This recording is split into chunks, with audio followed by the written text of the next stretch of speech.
Mais d'abord, donc, le quoi qu'il en coûte de retour, Cécile Sixou. À quelques jours des législatives, le gouvernement accélère le calendrier des annonces.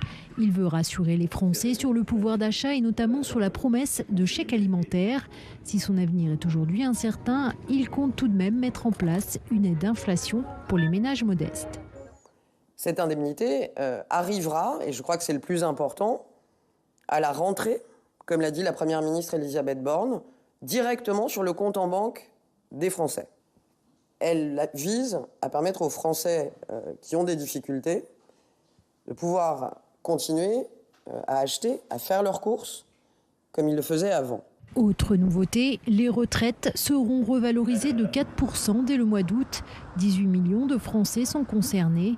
Enfin, ceux qui travaillent ne paieront pas plus d'impôts si leur salaire augmente à cause de l'inflation. Nous allons indexer le barème de l'impôt sur le revenu sur l'inflation, pour éviter justement ces effets, comme vous dites très bien, de seuil, où des gens qui ne paieraient pas l'impôt sur le revenu avant, à cause de l'inflation, des augmentations de salaire, basculeraient dans l'impôt sur le revenu ou basculeraient dans une tranche supplémentaire. Concrètement, ça veut dire que vous augmentez les seuils. Exactement, nous augmentons les seuils du montant de l'inflation. Le gouvernement veut aussi aller vite sur la crise des urgences. Brigitte Bourguignon, la ministre de la Santé, n'a pas attendu les conclusions de la mission Flash pour dévoiler cet après-midi des premières mesures. Elle a notamment promis avant l'été l'ouverture de postes aux élèves infirmiers avant l'obtention de leur diplôme et des heures supplémentaires payées double pour les soignants. Ce train de mesures, évidemment, mais aussi une projection vers les législatives de dimanche. Le premier tour, c'est dans 4 jours. On en débat tout de suite avec Claire Chartier. Bonsoir, bienvenue. Bonsoir. Vous êtes journaliste, essayiste. Thierry Pech, bonsoir et bienvenue, directeur général de Terra Nova. J'accueille également Bruno Cotresse, politologue, bonsoir, chercheur au CNRS et au CEVIPOF. Bonsoir Bruno. Et Mathieu Croissando, éditorialiste politique. Bonsoir Mathieu. Bonsoir. Claire, je commence avec vous. Ces mesures annoncées par Elisabeth Borne, est-ce que c'est de l'opportunisme politique? On est quand même à 4 jours du premier tour. Bon, évidemment, on peut le penser. Il y a, d'un point de vue politique strict, il y a 2 objectifs. C'est d'abord de ne pas laisser le champ libre à la NUP, puisque le pouvoir d'achat, c'est quand même le grand flambeau de Jean-Luc Mélenchon. Il a annoncé des mesures assez massues et qui étaient assez spectaculaires dans le débat. Le SMIC à 1 500 €, le blocage des prix. Donc, évidemment, il faut quand même répondre. Sachant que le pouvoir d'achat, en fait, c'est un sujet qui n'est pas associé dans l'opinion spécifiquement à un parti. Il est assez partagé dans la compétition électorale. Malgré la campagne, parce que je pensais à Marine Le Pen en vous entendant, ça a été vraiment visiblement, c'est quand même qu'elle a labouré pendant toute sa campagne. Donc il y a quand même un coup à jouer pour le gouvernement. Et puis évidemment, on le sait aussi, les électeurs en fait votent en fonction des priorités du moment et ils votent en faveur des candidats qui leur semblent répondre à ces priorités. Donc là, il y a un enjeu immédiat, conjoncturel. Donc ça, c'est sur le plan politique au sens strict, mais plus largement, il y a évidemment un enjeu plus profond parce qu'on sait que le pouvoir d'achat, donc qui est diminué à cause de l'inflation, eh bien cette inflation, elle creuse les inégalités. C'est tout à fait mécanique.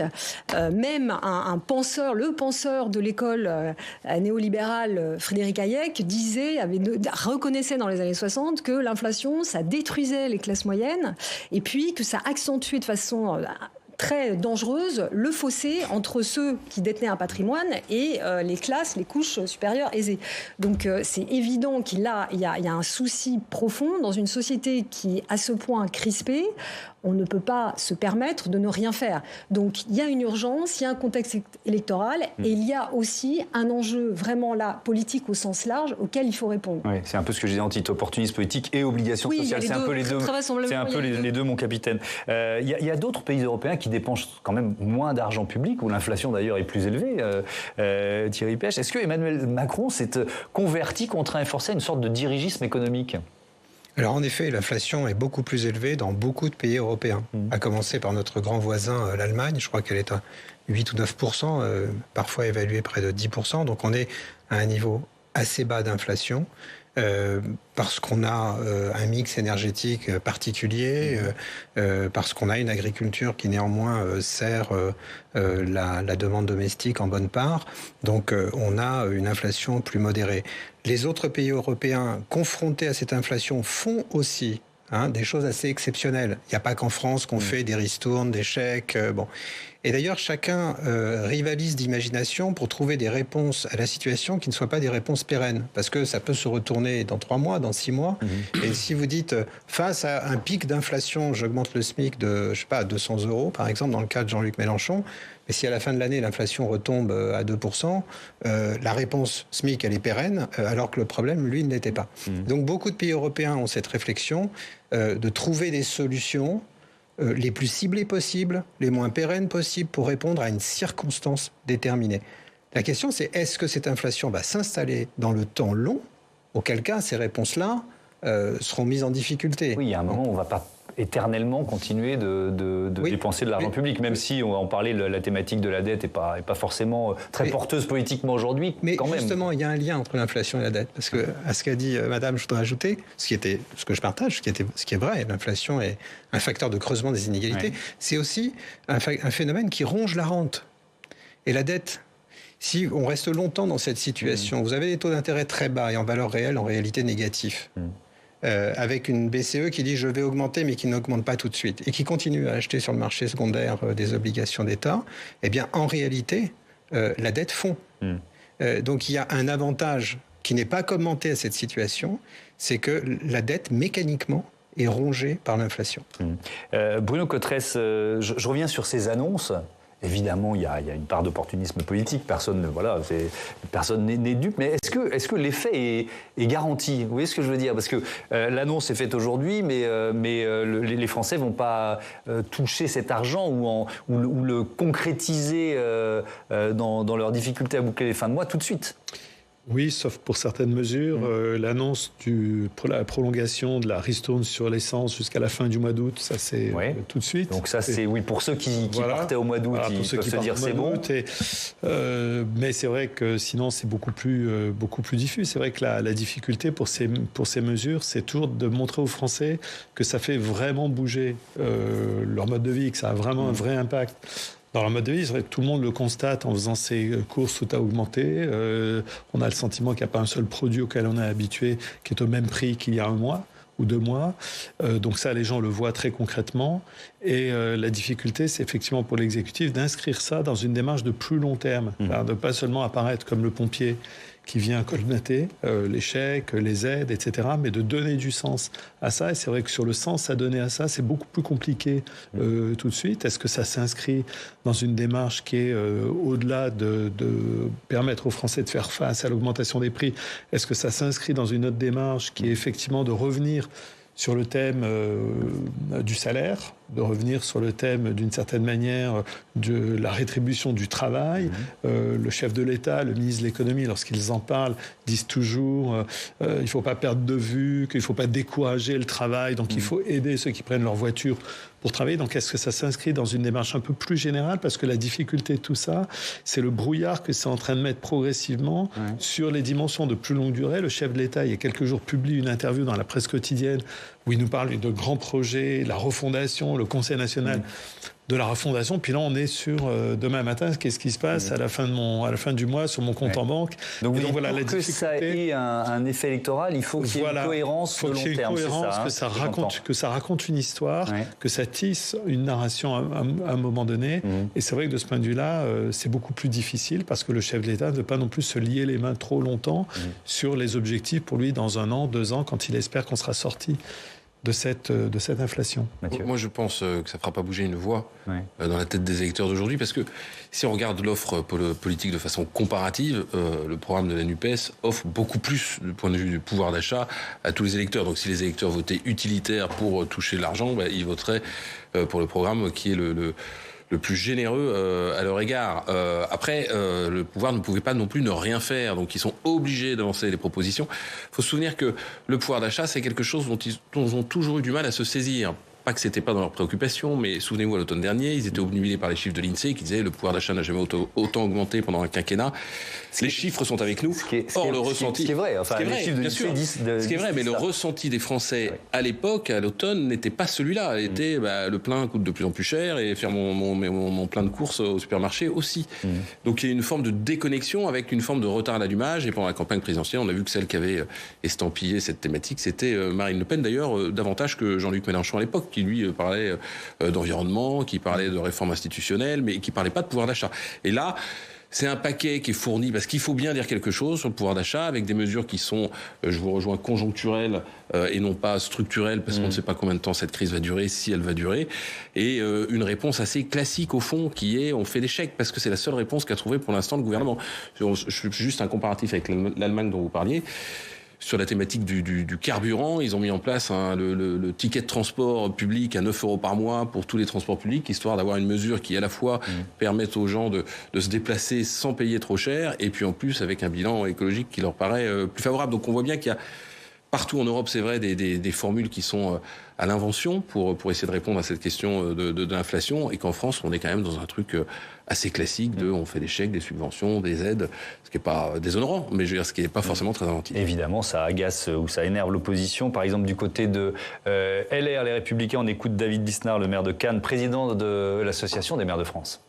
À quelques jours des législatives, il faut bien avoir conscience de la dimension politicienne de ce genre d'annonce. C'est-à-dire qu'aujourd'hui, on fait un peu du clientélisme électoral. Ça fait des mois que ça dure.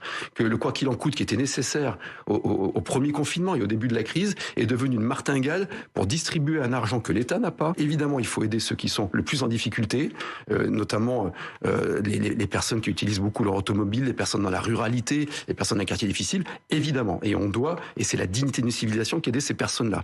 Mais distribuer de l'argent public qui n'existe pas, sans beaucoup de contrôle, en multipliant les annonces avant les élections, d'abord je pense que c'est tromper les gens à terme, parce que l'inflation va encore plus augmenter, et c'est alimenter le mal que l'on est censé combattre. On distribue de l'argent, un argent que l'État n'a pas, sauf que Claire Chartier, c'est un thème qui pesait beaucoup dans la campagne présidentielle il y a 5 ans et qui est sous les radars aujourd'hui, très clairement. Et puis quand on entend ça, on se dit aussi, s'ils étaient à la place du gouvernement aujourd'hui, que ferait-il ? Parce que quand même, pour revenir sur le fond de la question, c'est quand même cette thématique du pouvoir d'achat, du coût de la vie, c'est vraiment le carburant des forces populistes, puisqu'on a évoqué Mélenchon. Donc il y a quand même une réponse à apporter. Ça ne touche pas que les classes modestes, ça touche aussi les classes moyennes, ces classes moyennes qui ont bénéficié du capitalisme et qui aujourd'hui ont le sentiment que le capitalisme se retourne contre elles. Juste pour bien comprendre ce dont on parle, il y a quand même des chiffres qui montrent qu'il faut bien agir sur ce problème-là en profondeur.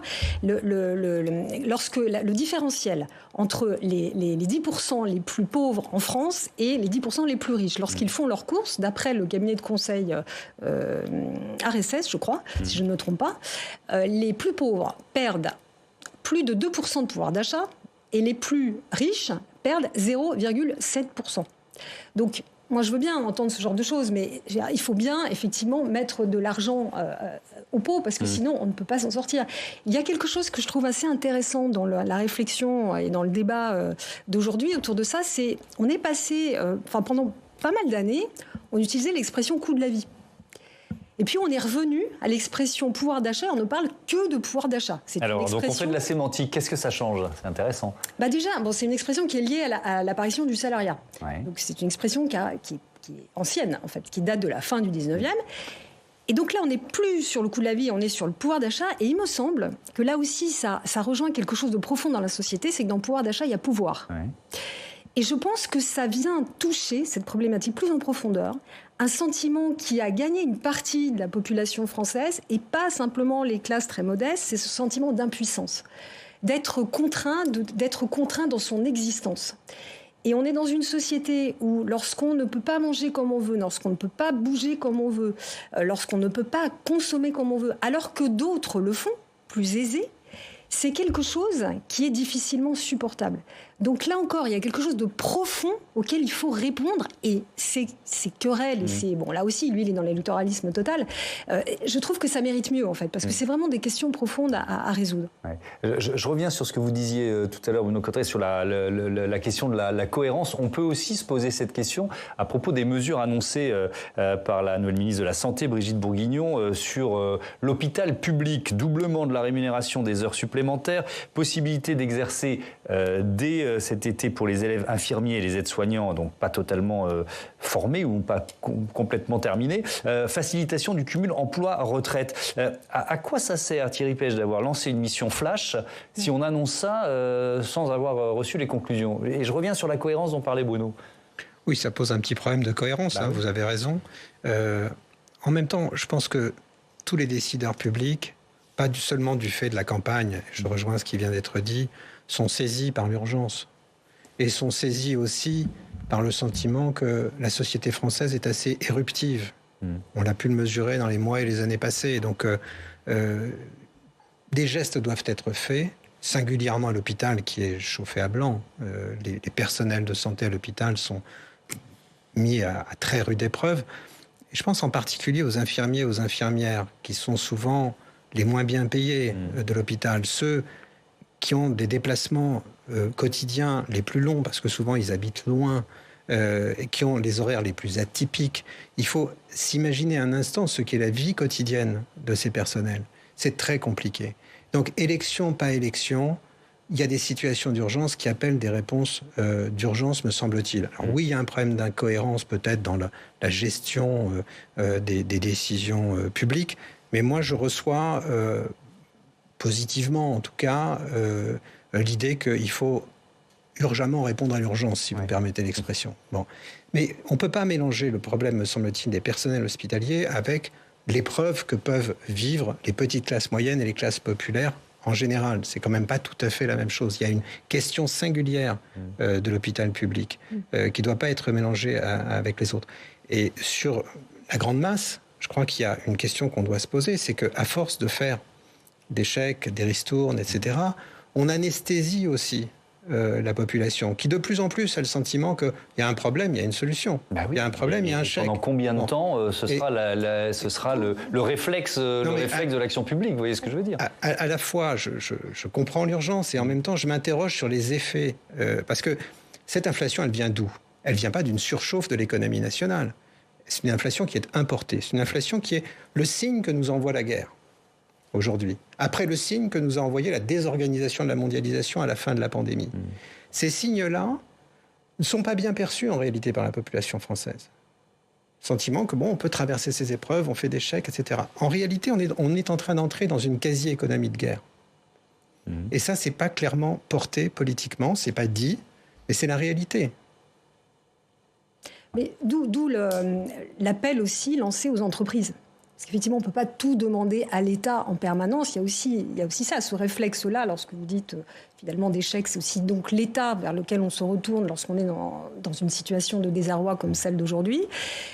Le gouvernement Bruno Le Maire lui-même a lancé un appel il y a quelques jours, quelques semaines, à l'endroit des entreprises. Et ça me semble intéressant aussi de lancer cette réflexion-là. Il est quand même pas normal, puisqu'on est en train de parler d'équité au sens large, d'équité sociale, que ces entreprises qui ont bénéficié lors du Covid de quand même de milliards d'aides et de soutien ne mettent pas elles aussi quand même la main, ne se lancent pas dans la bataille elles aussi. Pour celles qui en ont les moyens.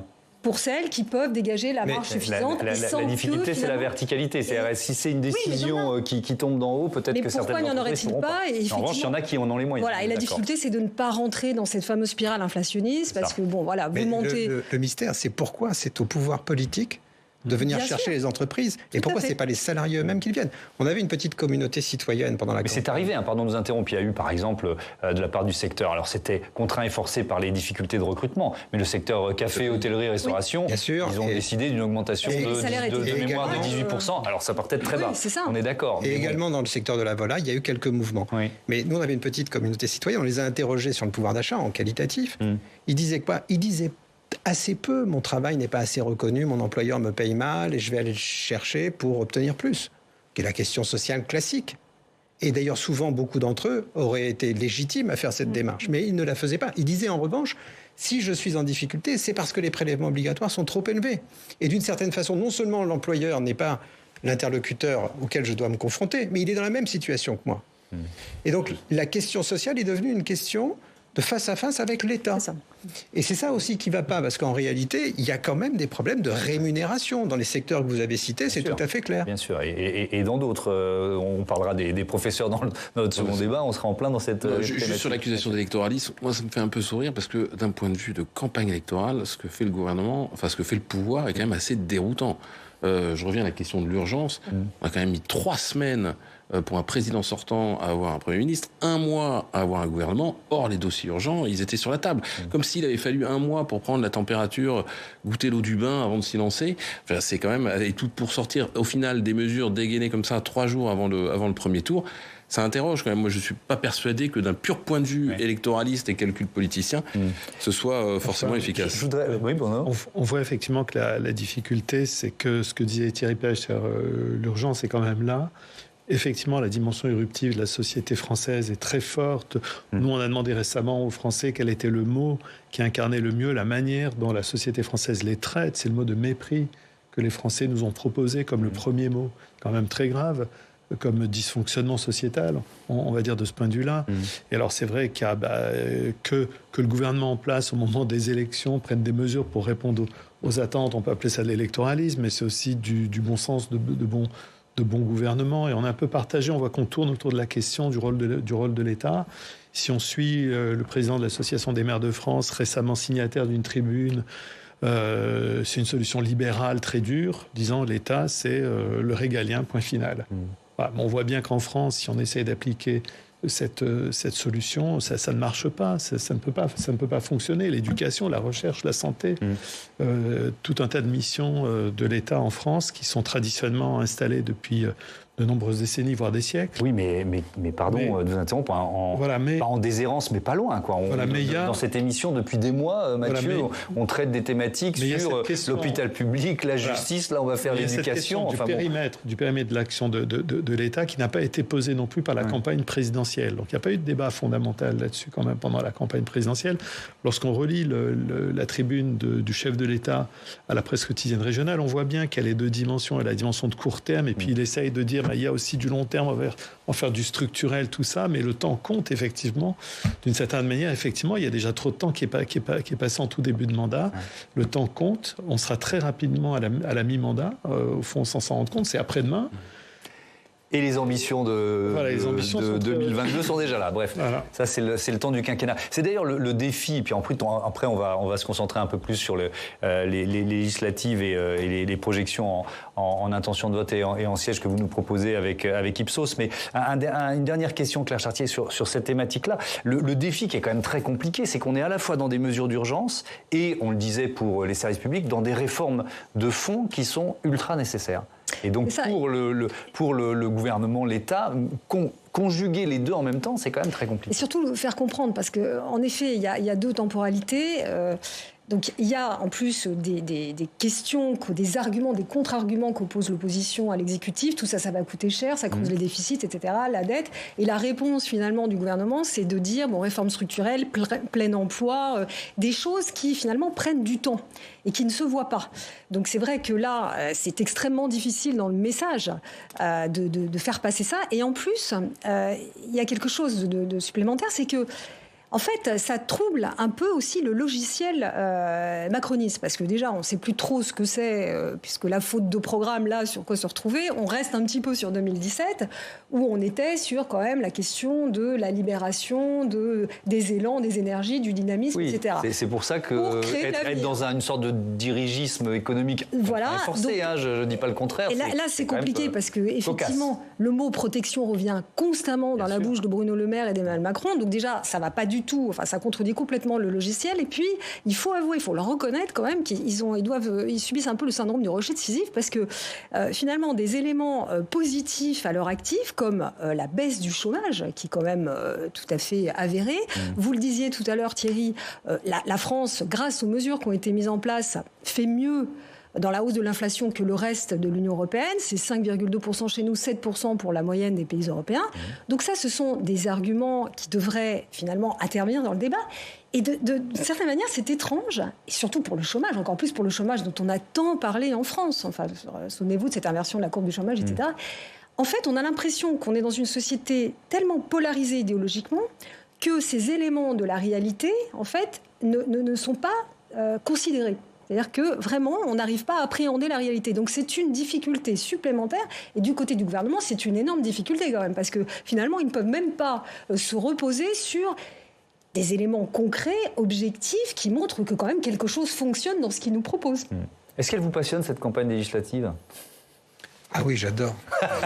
Et voilà. Faites bien semblant. Ben non, mais c'est vrai. Vous voyez, il suffit d'avoir, je vous fasse cette réponse, vous éclatez de rire, elle passionne personne. Bah oui. Et d'ailleurs, je vais vous dire, elle n'a pas lieu.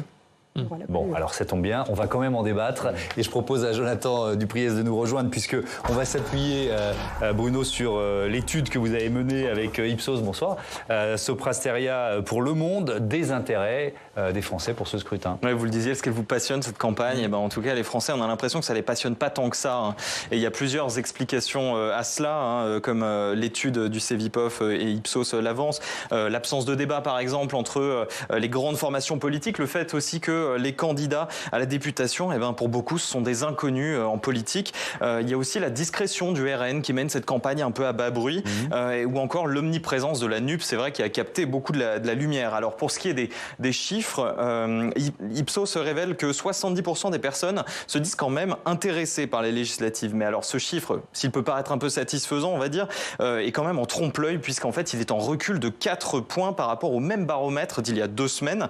Et à noter aussi tout de même, Thomas, que si on les additionne, 30% des Français déclarent être moyennement intéressés, voire pas intéressés du tout par le scrutin. Et alors de cette atonie quasi générale résulte évidemment un risque d'abstention record. C'est ça, c'est le risque, et le baromètre prédit d'ailleurs 46% de participation à plus ou moins 2 points près. Et pour rappel, en 2017, la participation au premier tour des législatives, elle fut de 48,7%. Et à l'époque, on s'était dit qu'elle n'avait jamais été aussi basse, et c'était le cas.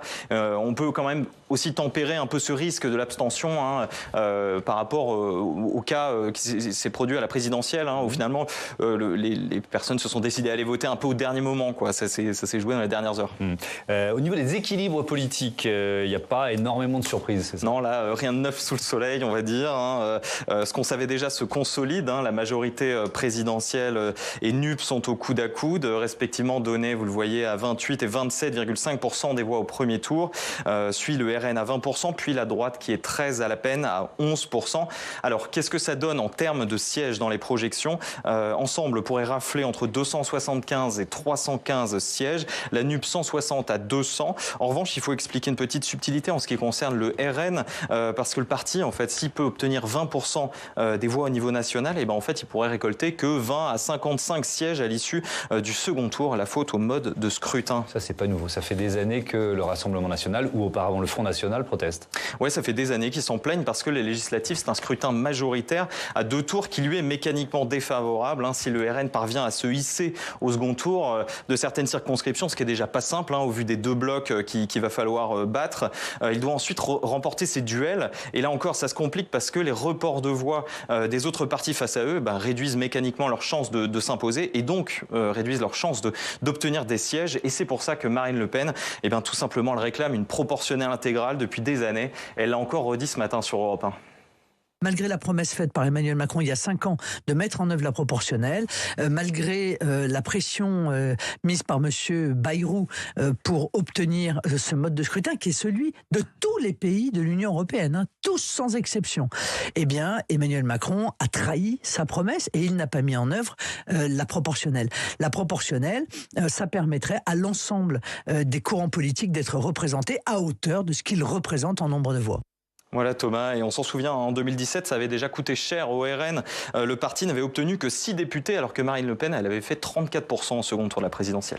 Merci Jonathan. Bruno Cotresse, effectivement, cette proportionnelle, ce sera, on peut l'imaginer pour la prochaine mandature, c'est le cadeau qu'Emmanuel Macron va laisser à son successeur ? En tout cas, on ne peut pas laisser les choses en l'état. On tourne autour de cette question depuis très longtemps en France. on a élu en 2017 un véritable paradoxe. Une Assemblée nationale profondément renouvelée, beaucoup de nouveaux députés, issus en particulier de nouvelles couches de la société, pas forcément des couches défavorisées d'ailleurs, un gros renouvellement aussi générationnel, beaucoup plus de parité. L'âge moyen des députés qui a chuté, donc quelque chose de plutôt positif pour notre système démocratique. Et en même temps, cette Assemblée de 2017, elle a obtenu les coefficients statistiques de disproportionnalité, ce que les chercheurs calculent, comment on passe des voix au siège, les plus distordus de toute l'histoire de la Ve République. Et notamment du fait que le Rassemblement national n'a pas du tout retrouvé en nombre de sièges les voix qui s'étaient portées sur lui, France Insoumise aussi, mais beaucoup plus Rassemblement national. Donc on voit qu'il y a un souci institutionnel, le mode de scrutin, mais aussi l'ensemble du système institutionnel, parce que le mode de scrutin est typiquement le genre de réforme qu'on ne peut pas faire avec un seul paramétrage. C'est-à-dire, si on touche au mode de scrutin, on est obligé de parler du reste. Et parler du reste, ça veut dire effectivement le cœur du sujet, le système présidentiel, le rôle du Parlement. Donc voilà, on voit qu'il y a un sujet en France qui est d'essayer de revitaliser, de redonner vie, de redonner un souffle à la vie démocratique, parce que dans les électorats concernés, le sentiment de colère et de frustration est immense. Ce qui caractérise l'électorat du Front National, du Rassemblement National, en premier, c'est cette colère. Non seulement la colère sociale, mais la colère politique. Les deux au fond, brasier de la crise des Gilets jaunes. Oui, alors je suis d'accord avec vous sur l'importance de retisser d'une certaine façon un lien entre les Français et leurs élus, mais je repose la question sur... parce que vous l'avez évoqué, c'est quand même un cadeau, je mets plein de guillemets, empoisonné que Emmanuel Macron laissera à son successeur, parce que ça va effriter ou affaiblir le pouvoir présidentiel. Est-ce que vous êtes d'accord avec cette idée, Thierry Pech? Non, je ne suis pas complètement d'accord. D'abord, Marine Le Pen dit quelque chose qui est faux, il faut le rappeler. Emmanuel Macron n'a jamais promis une proportionnelle intégrale. Il s'était engagé à une dose proportionnelle. Oui. Et c'était associé au paquet de révision constitutionnelle qui a été sabordé par Gérard Larcher dans ces mêmes murs. Bon, voilà, c'est ça la vraie histoire du sujet. Deuxièmement, on a une constitution qui a été pensée, faite et conçue pour assurer à l'exécutif une majorité parlementaire homogène, stable et forte. Et c'est ce que nos institutions produisent, jusqu'ici, voire. Mais jusqu'ici, y compris avec les effets de distorsion très peu démocratiques de 2017, mais aussi de 2012, etc., les institutions font ce pourquoi elles ont été faites. Elles donnent à un gouvernement une stabilité, et c'est quand même c'était l'obsession du général de Gaulle, produire de la stabilité exécutive. Troisièmement, et là je ne suis pas complètement d'accord, la proportionnelle n'oblige pas à réviser le reste. Et d'ailleurs, la preuve en est, c'est que sous les mêmes institutions, en 86, on a fait de la proportionnelle intégrale. Les institutions ne sont pas tombées par terre. Ce que ça change, c'est que plus vous faites de proportionnelle, plus vous augmentez les chances d'avoir des gouvernements de coalition. Là, Marine Le Pen dit quelque chose de juste. On est le dernier pays de l'Union européenne à pratiquer le scrutin majoritaire uninominal à 2 tours aux élections législatives. Tous les autres font de la proportionnelle et tous les autres connaissent des expériences de coalition nombreuses. Les Allemands les premiers, mais aussi les Italiens, etc. Bon. Et pourquoi pas nous ?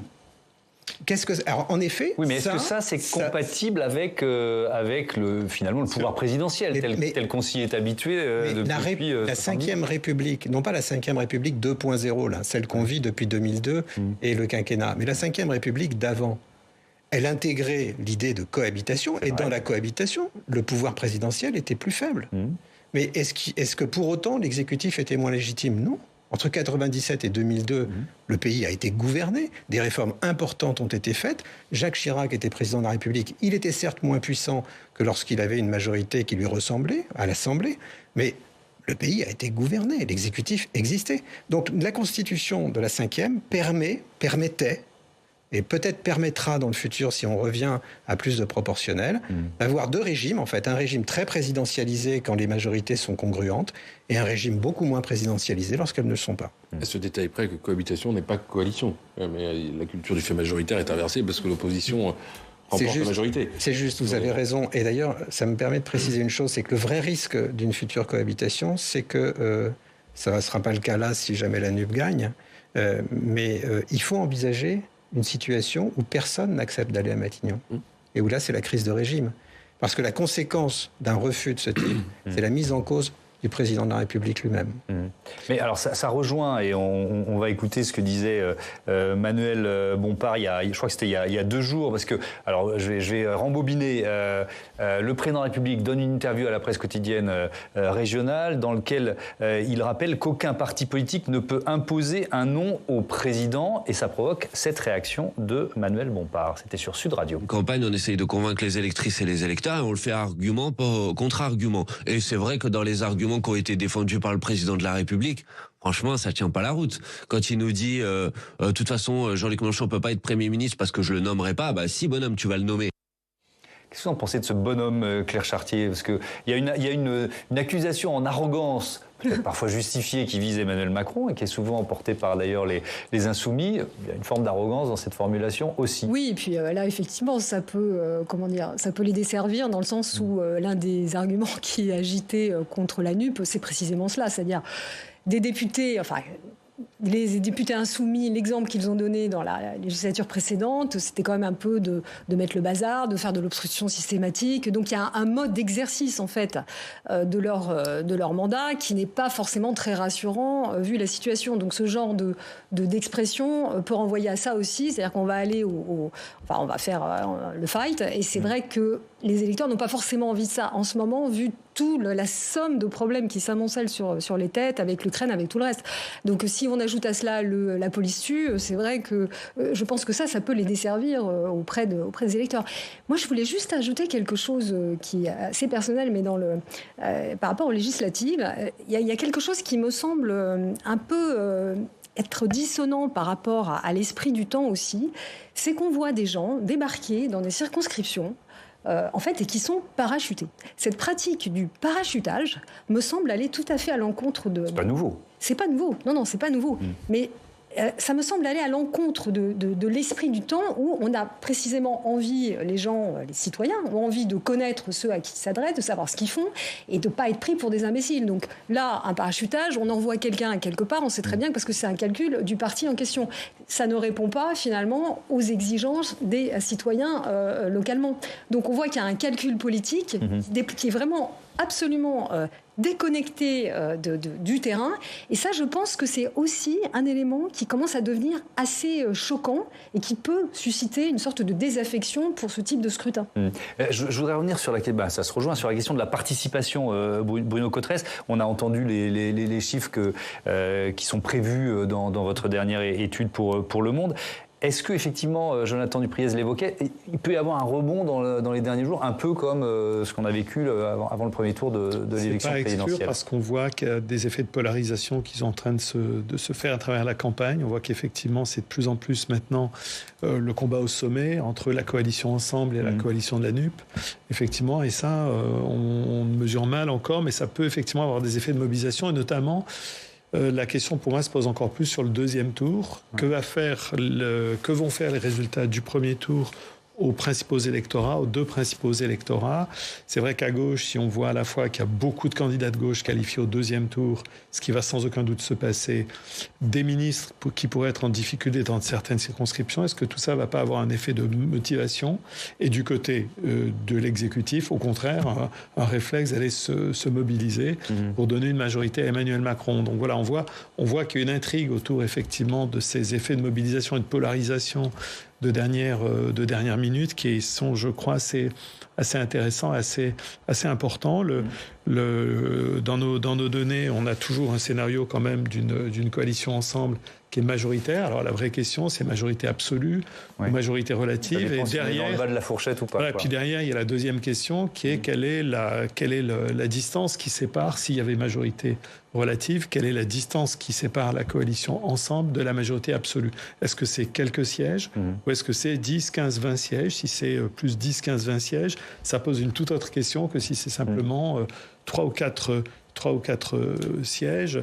Sur la question des parachutages, etc., pour rebondir, c'est effectivement quand on regarde de manière très détaillée les près de 7000 candidats, on trouve des cas un peu exotiques de candidats qui revendiquent même leur parachutage. Je sais que je ne suis pas du coin, mais justement, c'est C'est mon atout. J'en ai trouvé quelques-uns dans la base des 7000. C'est le retournement du stigmate. Candidats. Et vous avez même un candidat dans l'Est de la France qui appelle à ne pas voter pour lui.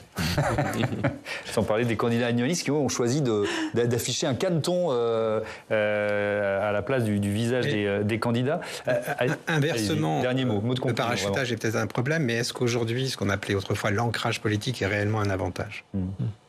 De moins en moins. Les amis du CEVIPOF me disaient d'élection en élection, c'est un avantage, mais si ça compte. Et en réalité, la postposition des législatives après les présidentielles faisait que la présidentielle emportait la législative, quelle que soit l'ancienneté des candidats dans les... Oui, on y revient. On va le voir. On va voir. On vote plus pour Emmanuel Macron ou pour Jean-Luc Mélenchon que pour le candidat qui est à côté de lui sur la fiche. L'impression, c'est l'important. Les candidats donnent même plus leur CV pendant leur campagne électorale, sur la propagande électorale, il n'y a plus le CV des gens. Il y a juste le nom et puis Jean-Luc Mélenchon ou le nom et Marine Le Pen, c'est la même chose. Juste une chose, on peut avoir un premier tour avec un très bon score de la NUP et un semblant de victoire pour la NUP, et à l'inverse, un second tour avec une plus large victoire pour Emmanuel Macron que prévu, s'il y a un effet entre les deux tours de repoussoir à l'égard de l'électorat de Jean-Luc Mélenchon, enfin du programme de Jean-Luc Mélenchon, qui dispose quand même très peu de réserve de voix dans cette aventure. Merci à tous d'avoir participé à ce premier débat.